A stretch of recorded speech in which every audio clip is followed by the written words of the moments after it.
মূল লবণ ধৈৰ্য জানে সকলোৱে ধৈৰ্যৰ অৰখত জন্মিলো ধৈৰ্যৰ কুলত সেয়েহে নিঃস্বাৰ্থম পৰোৎসৱ বুলি ভাবে মৰ্ত্যৰ মানৱে আৰু সেই স্বৰ্গৰ দম্ভিক দেৱতাই আৰু সেই জ্বলন্ত অগ্নিত সীতাহুতি প্ৰদান কৰে ৰঘুবনবাসী ভণ্ড তপস্বীহতে দেৱতাৰ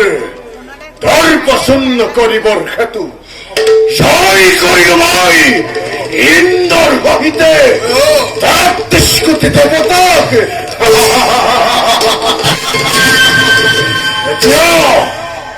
এতিয়া বাকী মাথো মৰ্ত্যৰ মানৱ আৰু সেই ভণ্ড তপস্বীহত প্ৰতিশোধৰ জ্বালা এতিয়াও নাই হোৱা উপশম সঁচা কথা পিতা পুত্ৰ যাৰ ভয়ত ত্ৰিভুৱন হয় কম্পমান কিন্তু কিবা দৰে হয়ে সিজনে এনে তীব্ৰ অপমান পিতা সেয়েহে পুত্ৰ কোৱা পিতা তুৰন্ত প্ৰস্তুত কৰা মোৰ চতুৰংগ ধৈৰ্য বাহিনী মৰ্ত্যৰ মানৱক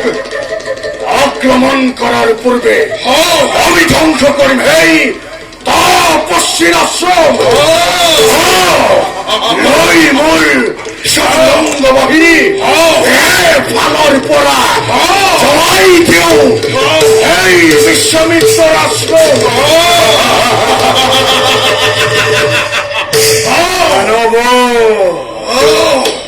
মানৱৰ মহামংগলৰ কাৰণে সি হেনো মহাযজ্ঞৰ কৰে আয়োজন মহাপুত্ৰ পিতা সময়ত পাবহি তাৰ অশ্বতী প্ৰতিফল বলা বলা পুত্ৰ যাওঁ এতিয়া আমি বিশ্বামিত্ৰক বিচাৰি বলা পিতা বলা